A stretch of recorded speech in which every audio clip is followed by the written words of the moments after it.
You know, I've simped and talked pretty heavily about Reverse 1999 here and there, but I do legitimately think this is a good game. Now, character design wise, this is Ezra. He's cute. I keep almost saying Urza. It's Ezra. I had to check. But I like a lot of characters. Ezra, my shielder. 37, my follow-up attacker. Kind of RNG dependent, but you know, it works. Spathodia. Spathodia is cute. That's legitimately the reason I pulled for her. I do not plan on pulling for Isolde. She is just going to exist in whatever state she is in currently. Anon Lee, honestly, I think she's cute, but I do legitimately prefer the base design of her, especially considering this skin doesn't necessarily change the animation of her ult, so it looks kind of off. Lilia, she was actually my first DPS. And whilst there are some cute outfits and cute designs, I like X a lot. I like Charlie. I like Yenise. She's actually pretty cute. I specifically pulled for her. I don't want the current banner character. Eric, adorable. Cristallo, cute. Smash, so on. There's so many cute characters here, and I legitimately can enjoy their designs. I think that from a design standpoint, Verse does really well. I think the main story itself is pretty decent. I do think that the game kind of does fall flat in regards to if you pull for a character like Ezra, or Spathodia, or 37, and I'll exclude 37 in this instance, but Spathodia and Ezra in particular, they don't really have something to do with the main storyline. And so if you're going through the game, and hypothetically speaking, you pull on any of the banners. In this instance, obviously, I picked these two characters. But let's say hypothetically, you're pulling on the Jianzi banner. And you pull for any of the characters here, whether you pick Jianzi or Medicine Pocket or whoever. And even if you're hypothetically starting out at the tail end of a banner, hypothetically, let's say you start out at the end of Sodia's banner or Ezra's banner, and you got them, one downside you're going to have to contend with is that even though these characters do exist and they do have some basic information here, the story that was associated with an event isn't available for you to replay. For instance, when I first started, I obviously got Lilia and Regulus, but the character I liked the most design-wise was X. I don't get to play that previous event. And so there is a bit of a disconnect in regards to the character because a lot of individuals may know and experience some things in regards to that character, whether it be their event or maybe they pop up in the main story here and there, and they have a connection to some degree with that unit. You don't really get that if you miss an event or if you weren't necessarily strong enough to push far enough into the event to finish it.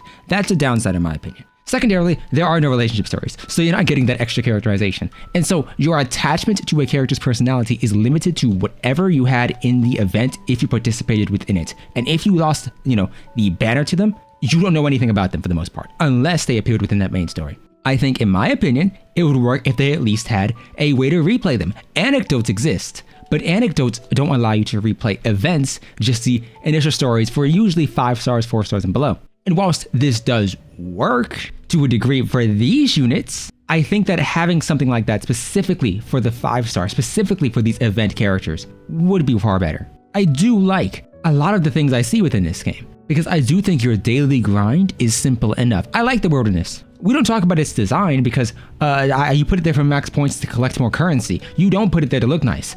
I tried making it look nice, and then we got over here, and it's been down here ever since then. But I like the concepts. I think that where Reverse falls flat for me in particular is obviously those lack of bonds or anything or any way to realistically build a connection to a character, but it also lacks within the concept of the gameplay loop doesn't really evolve. By that I mean, if I'm farming out an event stage, hypothetically speaking, I want to just buy out the shop. But yeah, it's really nice to be able to farm out a singular stage and go through, spend your currency here, and leave. That's great. But beyond Main's Bulletin, and even with Main's Bulletin, 9 times out of 10, I have no reason to actively play. And so it falls into the same loop that Honkai Star Rail does, in that you can basically auto once your units are complete.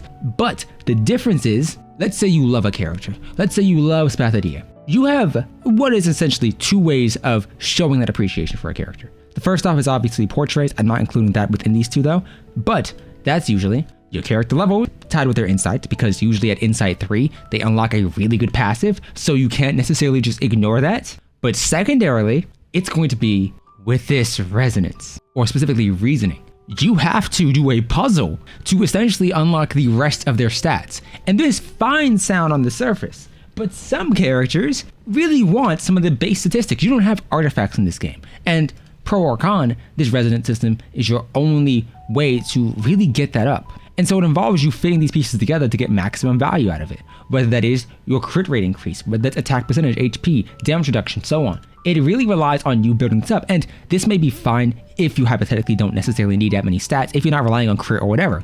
And for units like Ezra who want HP, that is good, but every stat you can't fit within their resonance, within their reasoning, is a stat you're losing out on. I'm losing out on 6% HP here. I'm losing out on 4% here. This one, so 4% altogether. I have to fit these together, sure. And then you have to balance out, well, what about critical resistance rate? What about your defense and your damage taking reduction? This essentially means that, yes, you do have a way to avoid farming. You're not necessarily doing artifact farming like you would in other games, but you are still having to farm out resources to level this up. And 9 times out of 10, the resources you need are incredibly difficult to come by. Like Solidus. Solidus sucks, but I understand this can be hit or miss with you. A lot of the information regarding these is in CN. If you can't read CN, if you don't really have a way to essentially look this up or figure it out yourself, it's gonna be a bad time. This is especially true if a character relies on crits. Splithodia and 37, and realistically any DPS wants to crit, and if you don't know how to tell when you're critting or not, that's a downside. But the loop is nice. The gameplay is nice when it works. Card merging is a possibility. You can do that. Now, obviously, the real question is, will you card merge? No, I never do. I never find a need to card merge within this game because I can usually clear the content just fine without doing so, and which means I don't really have to engage with some of the mechanics of the game. That's a hit or miss depending on your perspective of it.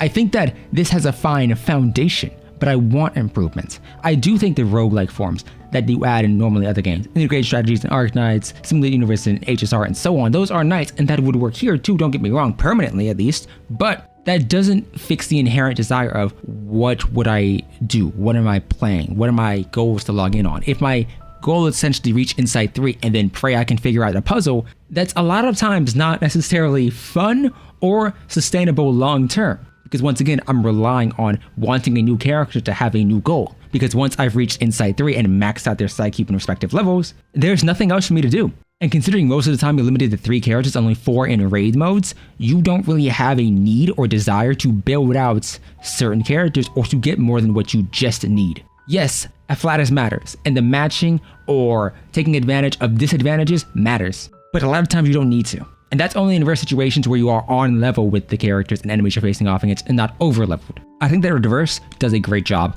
when you have access to the events, when you like the characters and the designs, and when you have a set goal. But for me, as of right now, I have all the characters I want. And beyond that too, if you miss the event, if you're a new player starting out, maybe you get Gianzi, but you can't really clear or push hard into her event, you miss that story. You miss that ability to build and read up and understand this character. And that heavily impacts your ability to connect with that unit. Profiles in this game. There is no point. Like, these badges are like Arknights, but Arknights has them related to challenges you really complete in-game relatively easily. Doing a certain stage a number of times, completing the hardest difficulty of a stage, and so on. That is something that's there and that's customizable, and I like it with Arknights. There's also a benefit to Arknights because you have bases, you can visit each other's bases, you can customize and display your character, people can drag your supports out. Here it's a profile, don't get me wrong, but what's the benefit of the profile? What am I doing? What's the customization? Displaying 3 units? Cool. Doesn't mean much to me. I want Reverse to be better. I'm not saying it's bad, I'm just saying it's not exceptional. It's good for what it tries to do, but when you compare it against the competition within the turn-based category, it's not exceeding in any regard. When you compare it to the competition for just characterization, there are far other alternatives. For long-term play and for newer players, I think it can be a really rough struggle.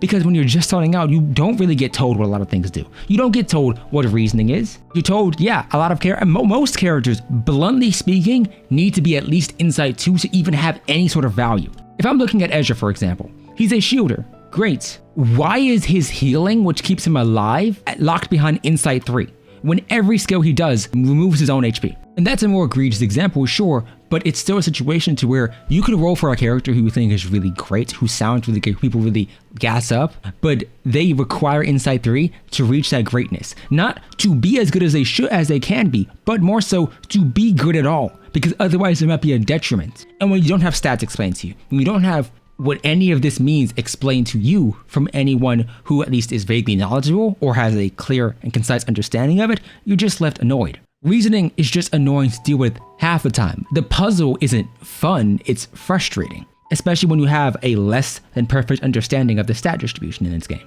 But that's just me.